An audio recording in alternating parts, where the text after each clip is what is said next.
पढ़िए बाबा से बुलंद अल्लाहुम्मा सल्ली अला सय्यदिना व शफीइना व नबीना मौलाना मुहम्मद इब्न जूदी वल करम व आलिहि व अस्हाबिहि व बारिक व सल्लिम सलातु व सलामुन अलैका या रसूल अल्लाह सल्लल्लाहु तआला अलैहि वसल्लम। अल्लाह ताला भाई आसिफ मोहम्मद साहब और इनके घर बार में अपना बरकत अता फरमाए। इन्होंने अपने भाई के निकाह के मौके पर, शादी के मौके पर ज़िक्र खैर के इनेकाद का इंतज़ाम किया। परवरदिगार आलम हर आने वाले को, बैठने वाले को दोनों जहान की नेमतें बरकत अता फरमाए और मिंबर रसूल पर उलमा इकराम की जमात जलवगर है और बाद इशा से अब तक आपने नात मनक़बत बयानात सुने। वक्त काफ़ी हो चुका है, इस थोड़ी देर के लिए हाजिर खिदमत हूँ। अब गर्मी भी काफ़ी है, वक्त भी काफ़ी हो चुका है, लिहाजा बेहतर तो यही है कि प्रोग्राम को बहुत ज़्यादा आगे ना बढ़ाया जाए और शादी ब्याह जिन घरों में होते हैं तो फिर उनमें बहुत सारे काम भी होते हैं। सुबह को उठना भी है, अपनी तैयारियां भी हैं, बहुत सारे काम काज होते हैं। पहली बात तो ये कि शादी का प्रोग्राम बहुत ज़्यादा वक्त तक नहीं चलना चाहिए, अगर चलेगा तो फिर यही अंजाम होगा। अज़ीज़ान मिल्लत इस्लामिया, मोहब्बत के साथ अपने और सारी कायनात के मरकज़ अक़ीदत जनाब मोहम्मद रसूलुल्लाह सल्लल्लाहु तआला अलैहि वसल्लम की बारगाह में दुरूद व सलाम की डालियाँ निछावर करने पड़ी। बाबा से बुलंद अल्लाहुम्मा सल्ली अला सय्यदिना व शफीइना व नबीना मौलाना मुहम्मद इब्न जूदी वल करम व आलिहि व अस्हाबिहि व बारिक व सल्लिम सलातु व सलामुन अलैका या रसूल अल्लाह सल्लल्लाहु तआला अलैहि वसल्लम।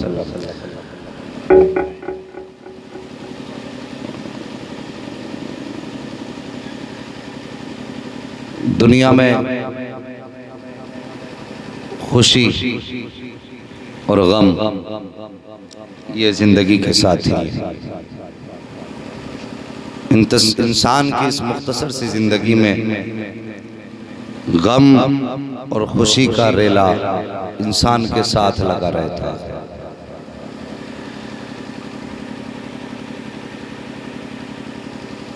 ये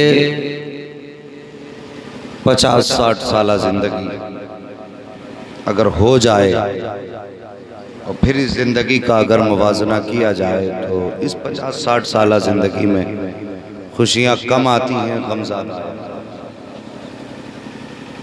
अक्सर हम लोगों का मिजाज है कि अल्लाह अगर खुशियाँ देता है तो हम अपनी औकात भूल जाते हैं और अगर गम देता है तो हम अपने रब के एहसानात भूल जाते हैं। ये इस 60 साल ज़िंदगी के उतार चढ़ाव के रंग हैं। बल्कि होना तो ये चाहिए था, अल्लाह ने अगर गम दिए थे तो हम सब्र का दामन न छोड़ें और अल्लाह ने अगर खुशियाँ दी हैं तो हम शुक्र का दामन न छोड़ें। ये ज़िंदगी के उसूलों में से ज़ाब्ता है। रब ने भी फरमाया लइन शकरतुम लाज़ीदन्नकुम, अगर तुम मेरी नेमतों पर, मेरे इनामात पर, मेरे एहसानात पर मेरे शुक्रगुजार हो गए तो मैं तुम पे अपनी नेमतों का, अपनी रहमतों का और इजाफा करूँगा। लेकिन अगर अल्लाह ने किसी को ज़रा सी खुशियाँ दे दी तो फिर वो यही भूल जाता है कि उस बंदे को मरना भी है। फिर वो ये भूल जाता है कि उसे कब्रिस्तान भी जाना है। आज दुनिया में बहुत कम ऐसे लोग हैं जो मुसीबत के वक्त सब्र करते हो और नेमत की कसरत पर अल्लाह का शुक्र अदा करते हैं। बहुत कम ऐसे लोग मिलेंगे। कुछ लोग अगर शुक्र की महफिलें मुनक़िद करते हैं तो मजबूरी होती है कुछ लोगों की ये कि वो नाच नहीं सकते। अगर नाचेंगे तो लोग कहेंगे लो जी ये भी नाच रहे हैं। उसमें बहुत कम ऐसे लोग होते हैं, चाहे वो मदरसे की लाइन से ताल्लुक़ रखते हों या ना रखते हों, जो अपनी खुशी से अल्लाह की रज़ा के लिए अपनी खुशी के मौके पर मुस्तफ़ा के ज़िक्र की महफिल का इनेकाद करते हैं। मैं मुबारकबाद पेश करता हूँ भाई आसिम मोहम्मद साहब को और उनके सभी भाइयों को और सभी घर वालों को जिन्होंने आज निकाह की तकरीब के मौके पर मुस्तफ़ा जान रहमत के ज़िक्र की महफिल का इनेकाद किया। अब मैं ये चाहता हूँ बहुत ज़्यादा इस ताल्लुक़ से गुफ्तगू ना करके सिर्फ अपने नबी के वालिद के निकाह का थोड़ा तज़किरा करूँ। खैरियत है भी आप लोग? अल्लाह आपको सलामत रखे। आप कैमरे ले लेके आ गए, वरना यहाँ का हाल क्या होता ये तो रब ही जानता है। हाँ बस तवज्जो कीजिए, कायनात में बहुत सारे दूल्हा बने, सबसे अच्छा ससुरालिया वो है जो बहुत ज्यादा पैसा दे दे, कैश दे दे। ये आज का मिजाज और इन बिचौलियों से भी अल्लाह बचाए। इतना लंबा लंबा झूठ बोलते हैं, इतने बड़े बड़े झूठ के दस्तरखान बिछाते हैं ये लोग। आजम साहब हो गई आपकी शादी? अभी नहीं हुई है ना? मेरी बात गौर से सुनना। इतना लंबा लंबा झूठ ये बिचौलिए बोलते हैं, बीच वाले। बुरा मत मानना अगर किसी का बिचौलिया यहाँ बैठा हो, इस्लाह करना अपना। अगर पूछो कि भाई कैसे आना हुआ कि रिश्ता लेके आए हो, उन्होंने मुझे भेजा है और कहा भाई ये रिश्ता करा दो, कैसी ये लड़की, तो बिचौलिया ऐसे आंख बंद करके कहेगा कि तुम देख के इनकार तो कर ही नहीं सकते। हाँ, और आज मोहम्मद साहब ये रिश्ता कर लो वरना पछताओगे। कोई हुनर ऐसा नहीं जो उस लड़की में ना हो। इतना लंबा झूठ उसने बोला। अब आज मोहम्मद साहब की नीयत पहले ही खराब। इतने हुनरमंद, घर में आएगी तो घर में बहारें आएंगी, नस्लें परवान चढ़ेंगी, बच्चों की परवरिश अच्छी होगी, तालीम याफ्ता है, कितनी अच्छी होगी, कैसा मिजाज होगा। फिर पूछते हैं कि बताइए साहब हम बड़े सीधे साधे लोग हैं, कहीं खतरनाक तो नहीं है? बिचौलिया कहता कि आज तक मोहल्ले में किसी ने उसकी आवाज सुनी नहीं। ये सबसे बड़ा झूठ बोल दिया। आज तक मोहल्ले में किसी ने उसकी आवाज सुनी नहीं, बस कर लो। अब बेवकूफ बनाया हमें। उसके बाद लड़की वालों से जाके कहते हैं ऐसा लड़का है कि उसे कमाने के अलावा फुर्सत ही नहीं मिलती। और धोखा मत खाना इस दुनिया से, जब तक लड़के का निकाह नहीं होता है तो हजार अच्छाइयां उसमें होती हैं। और जैसे निकाह के बाद 6 महीने गुजरे तो जो बाप कह रहा था ना मेरे बेटे में तो कोई ऐब ही नहीं है, और इतना अच्छा बेटा मेरा कि जवाब नहीं, कमाई से फुर्सत ही नहीं। जो महीने के 60,000 कमा रहा था, 6 महीने बाद वही बाप लेके बैठ जाता पंचायत, कहता कुछ तो करो। क्या बात है? कहा 6 महीने घर में पड़ा पड़ा खा रहा है। इससे कहो इतना तो कमा ले कि इसके बच्चे खा लें। ये धोखे एक दूसरे की जिंदगी में। अगर इस तरह की बातों पर तलाक़ें नहीं होंगी तो क्या होगा? बिचौलियों को चाहिए कि झूठ ना बोलें। अक्सर तलाकों की नौबत इन बिचौलियों की वजह से आते हैं। जो ये बिचौलगत करते हैं ना, इसमें झूठी सच्ची बातें लगाया करते हैं। आओ कायनात में तुम कितने भी ज्यादा हुस्न वाले हो जाओ, लेकिन हजरत अब्दुल्ला से ज्यादा हसीन नहीं हो सकते हो। कितने भी बड़े मुकद्दर वाले हो जाओ, नबी के वालिद से ज्यादा अजमतों वाले नहीं हो सकते हो। तेरी बेटी कितनी भी बड़ी खूबियों की मालिक हो जाए, लेकिन सैयदा तय्यबा ताहिरा आबिदा जाकिदा ज़किया नकिया तकिया सफिया हजरत सैयदा आमिना से ज्यादा पारसा नहीं हो सकती है। कभी उनकी जिंदगी को उठा करके देखो, देखो साहिब, रिश्ते निकाह बाद में करना, पहले इन बड़ों के रिश्तों पे गौर कर लिया करो। आज रिश्तों और निकाहों ने तबाहियां बर्बादियां फैलाई हैं। ये निकाह इसलिए मशरू किया गया था ताकि इससे आबादियां हो जाए, ताकि दुनिया से मुसीबतों का छुटकारा मिल जाए। लेकिन आज निकाहों में क्या वजह है कि जब से निकाहों की कसरत आज बंद हो गई है, गुनाहों की कसरत होती जा रही है, हमने निकाह मुश्किल कर दिए हैं, गुनाह आसान होते जा रहे हैं। आओ साकिब, निकाह और रिश्ते कैसे हुआ करते हैं जरा तवज्जो कीजिए। कितनी शान वाली खातून है सैयदा आमीना। अल्लाह अकबर। आमीना के माने अमानत वाली भी आता है, आमीना का माना अमन वाली भी आता है। अल्लाह अकबर। जिस खातून को मेरे रब ने महबूब की माँ के तौर पर इस दुनिया में कबूल फरमाया वो सैयदा आमीना की जात है। आपके वालिद का नाम हजरत वहाब है। हजरत वहाब अपने मनाफ की नस्ल में आते हैं। अल्लाह अकबर। तवज्जो कीजिए, आपके बचपन का जमाना है, अभी आपकी छोटी सी उम्र है, बचपन का जमाना। आप मुस्तफा का जो आज मदीना है उस वक्त की यसरब के नाम से मशहूर था, उस वक्त यसरब के नाम से शहर मदीना आबाद था। आप उस सरजमीन पे आबाद हैं सैयदा आमीना। अल्लाह अकबर। तवज्जो करना भाई, आज के रिश्ते देखो और उस दौर के रिश्ते देखो, आज की बेटियां देखो और उस दौर की बेटी देखो। अल्लाह अकबर। बचपन का जमाना अनोखी निराली शान वाली है। उस दौर का एक उसूल था कि कुछ इल्म वाले ऐसे हुआ करते थे जो हाथों की लकीरें देखते थे, तकदीर का फैसला कर दिया करते थे।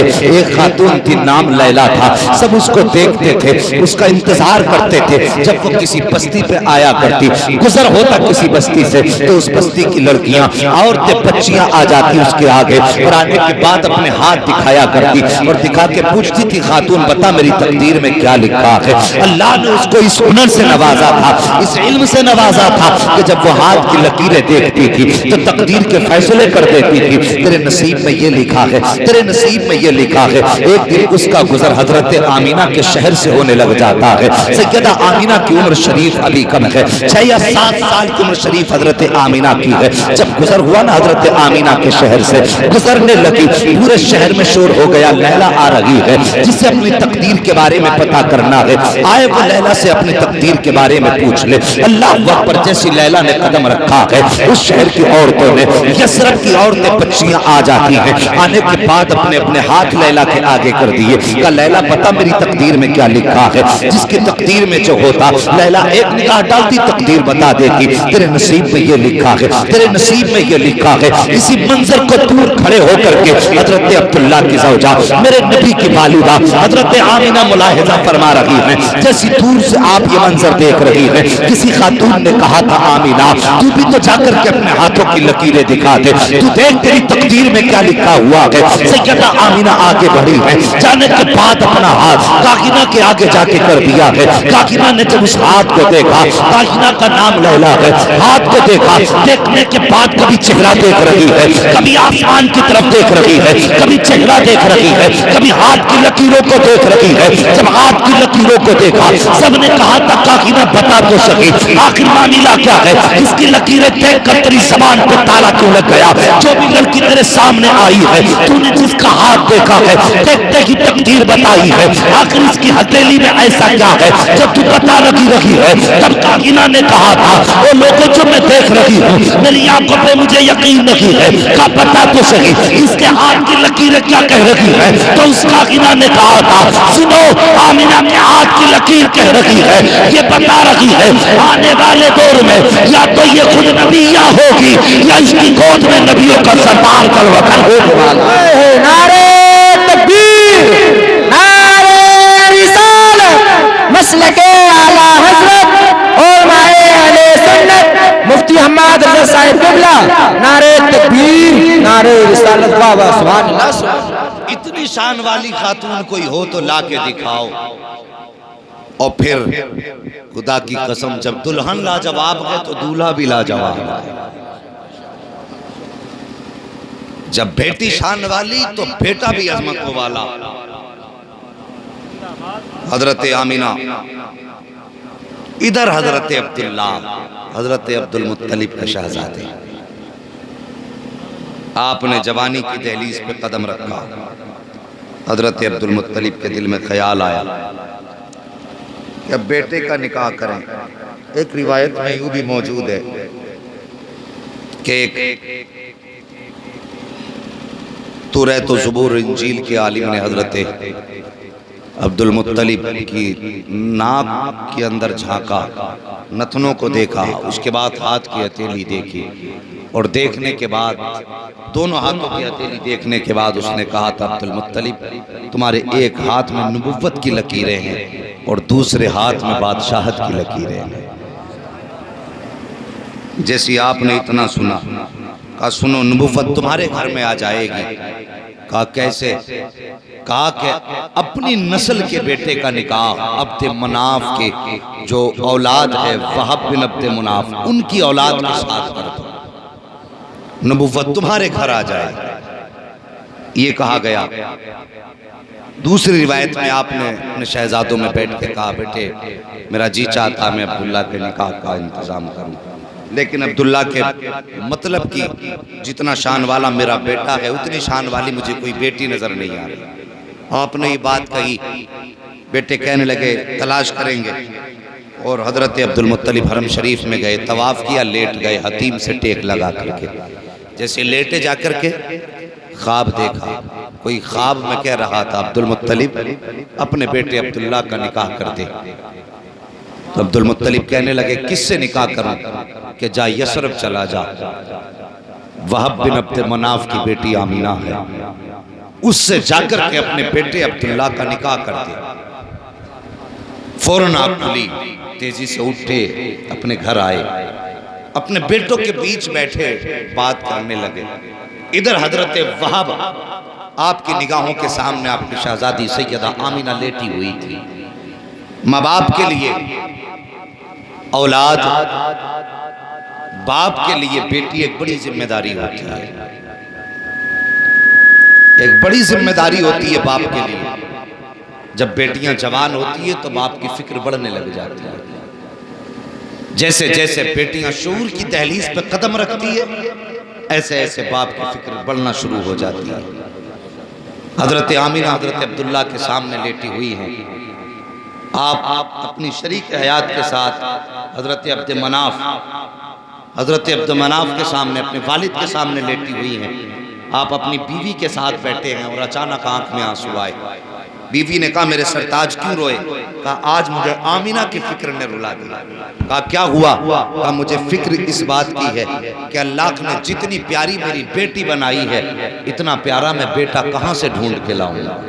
कहा सिर्फ इस फिक्र ने रुला दिया कि आखिर इसके जैसा लड़का कहां से लाऊंगा। बीवी कहने लगी परेशान क्यों होते हो, परेशान क्यों होते हो? सुना है मक्के में अब्दुल मुत्तलिब का बेटा अब्दुल्ला नाम है, बड़ा शरीफ है और बड़े हुस्न का भी मालिक है। उसकी शराफत के चर्चे सुने हैं। हजरत अब्द मनाफ के बेटे वहाब रोने लगे और कहने लगे कहाँ मेरी औकात और कहाँ अब्दुल्ला के घराने का मामला। मैं किस मुंह से जाऊं अब्दुल मुत्तलिब की चौखट पे अपनी बेटी का रिश्ता लेकर के।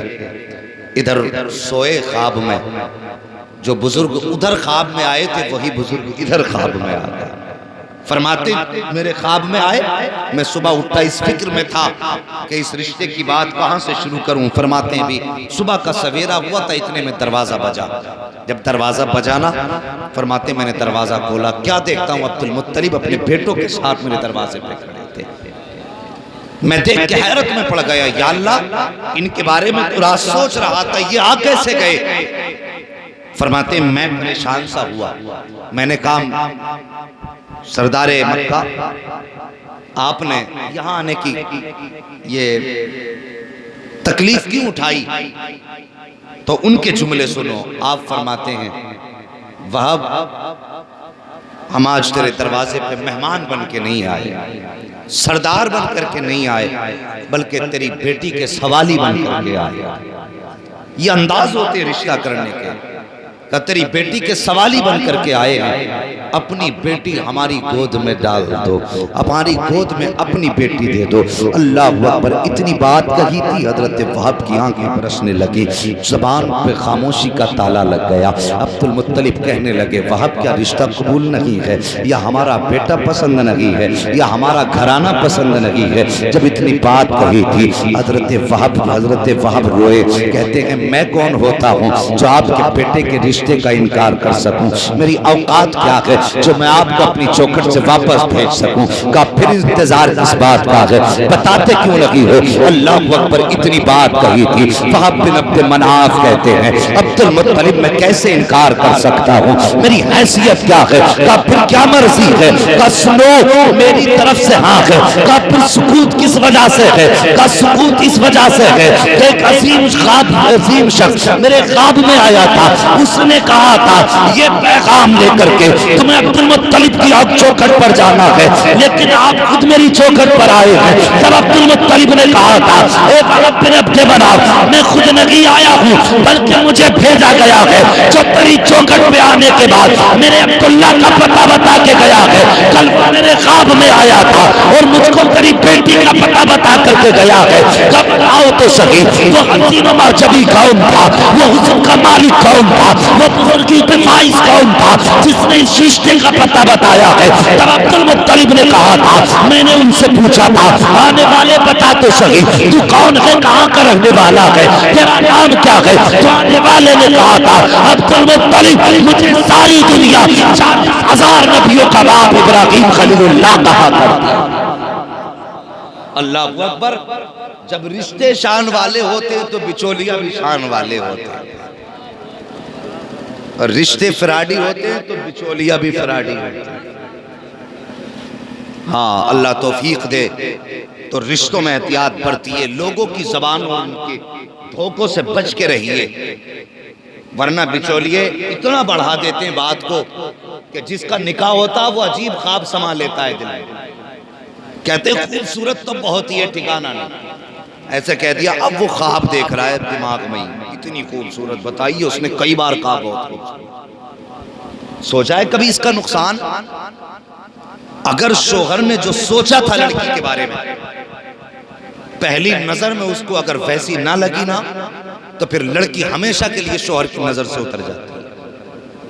इतना बड़ा नुकसान है। ये फितरतन बात कर रहा हूं, शरीयतन नहीं। ये कोई मसला नहीं है कि अगर उसके बताने के मुताबिक ना हुई तो उसकी नजर से गिरना जरूरी है। ये फितरत है इंसान की। जैसा सोचा अगर वैसा ख्वाब ना निकला तो फिर दिलों में मोहब्बतें नहीं नफरतें पैदा होना शुरू हो जाती है। मेहरबानी करो, जो हो वही सच बोला करो, जितना हो उतना बताया करो, ताकि किसी के घर में आग ना लगे, किसी की जिंदगी बर्बाद ना हो। और आज तो मिजाज अलग हो गए। जब रिश्ता करने बंदा तैयार नहीं होता, बिचौलिए धोखे दे रहे हैं। कहते रे वो 5 लाख देगा, बताओ क्या राय है। रिश्ता हो गया साहब 5 लाख पे तुम्हारा अच्छा आदमी लट्टू हो जा, 5 लाख मिल रहे, चलो जी कोई बात नहीं, हमारा कौन सा सोने का है, 5 लाख मिली तो रहे।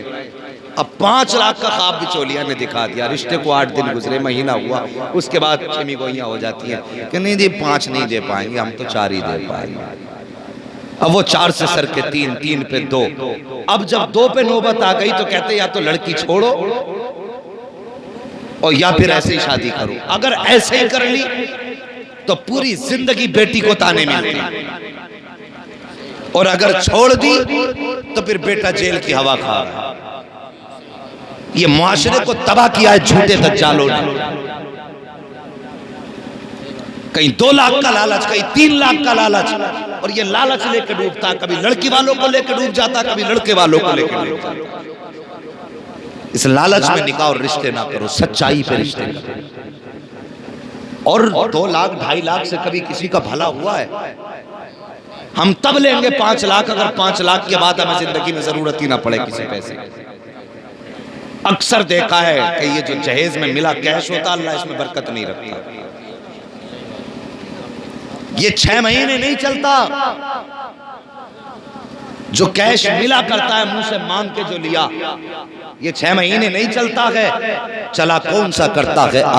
अगर तुझे अपने बेटे का निकाह करना है तो कैश वाली दुल्हन तलाश ना कर, पैसे वाली दुल्हन तलाश ना कर, कोई पारसा बेटी तलाश कर ले, आबिदा बेटी तलाश कर ले, साकिता खातून तलाश कर ले, जिसकी 5 वक्त नमाज का वक्त मुसल्ले पे गुजरता हो, ऐसी बेटी तलाश कर ले। अगर टूटी छत के नीचे से उस बेटी को निकाल के लाएगा और खुदा की कसम खा के कहता हूँ कितनी गरीब बाप की बेटी होगी, 5 वक्त नमाजी होगी, कुरान पढ़ने की पाबंद होगी, जब तेरे घर में आएगी फजर में मुसल्ला बिछाएगी, हाथ उठा के कहेगी या अल्लाह मैं कुछ लेके नहीं आई हूँ, तेरे सहारे पे आई हूँ, या अल्लाह इस घर में आने के बाद तुझे मेरे भी रिस्क का इंतजाम करना है, इस घर में रहने वालों के रिस्क का इंतजाम करना है।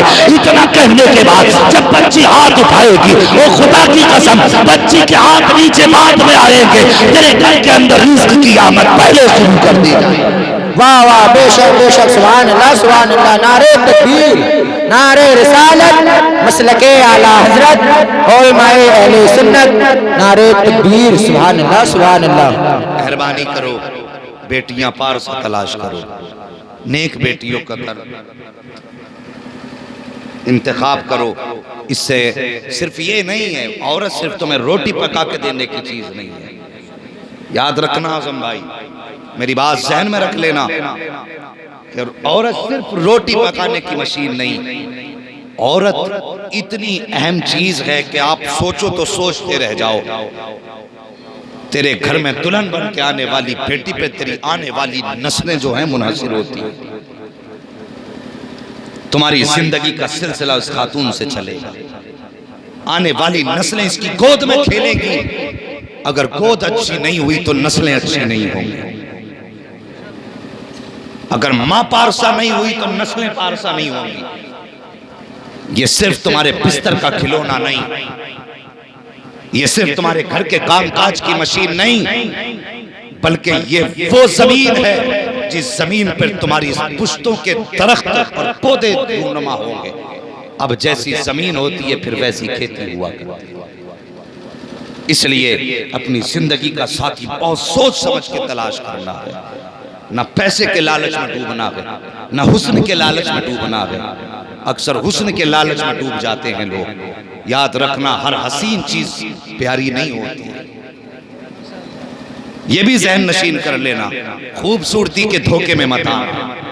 फरमाया, मेरे नबी का फरमान है, अगर कोई किसी से हुस्न के लिए शादी करेगा अल्लाह उसे फितने में मुब्तला कर देगा, और ऐसे फितने में मुब्तला करेगा कि कभी जिंदगी वो चैन से जी नहीं पाएगा। आज तक सदमे में है वो, उनकी जिंदगियां मुसीबत बन चुकी हैं जिन्होंने सिर्फ हुस्न पे शादी की। मेहरबानी करना, जिंदगी का साथी हसीन मत देखना, चेहरे का हसीन ना हो, दिल का हसीन हो, तेरी अमानतों का अमीन हो, तेरे बिस्तर की पाकीज़गी का मुहाफिज हो, तेरी नस्लों को परवान देने वाला हो, और ऐसी परवरिश तेरी नस्लों की करे कि तूने जो पौधा लगाया है जब वो फले फूले तो दुनिया पूछने की जरूरत नहीं है कि कौन जा रहा है। अगर जमीन अच्छी होती है तो फल उस जमीन के हालात बता दिया करते हैं। अगर वो बच्चे गलियों से गुजरेंगे, परवरिश अच्छी होगी तो हर कोई देख के कह देगा ये गुलाम मुस्तफा का शहजादा जा रहा है। इसलिए जरूरी है जिंदगी का साथी देखभाल के तलाश करें।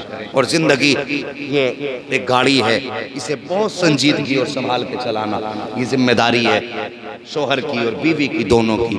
और आखिरी बात जहन नशीन कर लें, मियाँ बीवी का इख्तिलाफ बच्चों की जिंदगी तबाह करता है। अगर आपका मिजाज आपकी बीवी से ना मिले या बीवी का मिजाज शोहर से ना मिलता हो तो जिम्मेदारी दोनों की है, वो बच्चों की जिंदगी की खातिर एक दूसरे के साथ जिंदगी को हंस के गुजारे। वरना अगर मनमानी की हमने तो हम अपने बच्चों की जिंदगी तबाह कर देंगे। हमारे आपसी इख्तलाफात की वजह से बच्चे आफतों के नजर हो जाते हैं, बस कुरान फरमाता है वह अम्मा बिनियमति रब्बिका फहद्दिस, अपने रब की नेमतों का खूब खूब तज़किरा करो, अपने रब की नेमतों का खूब खूब चर्चा करो। अल्लाह ने ये मुबारक दिन दिखाया, ये सेहरे का दिन, कितनी हसरतें रही होंगी इस दिन के लिए, कितनी आरज़ुएं सजाई होंगी घर वालों ने, कितने दिनों से इस दिन के ख्वाब देखे होंगे माँ बाप ने। अब औलाद की जिम्मेदारी है कि जब सेहरा बांध के नई जिंदगी का आगाज हो तो अब तक अगर माँ बाप की नाफरमानी करते रहे हो तो आज के बाद माँ बाप के फर्मा बरदार बन जाना। अब तक अगर उनका दिल दुखाया है, आइंदा अपनी जिंदगी में ये सोच लेना कि जब तक जिएंगे माँ बाप के फर्मा बरदार बन के जिएंगे। बीवी तो पल ही जाएगी, नाफरमान बनो माँ बाप के तब भी पल जाएगी, फर्मा बरदार बनो तब भी पल जाएगी। लेकिन फर्क है, माँ बाप के नाफरमान हो के बीवी को पालोगे तो जहन्नमी हो जाओगे, और माँ बाप के फर्मा बरदार हो के बीवी को पालोगे तो जन्नती हो जाओगे। जिम्मेदारी है माँ बाप की हसरत और उन ख्वाब का ख्याल करें।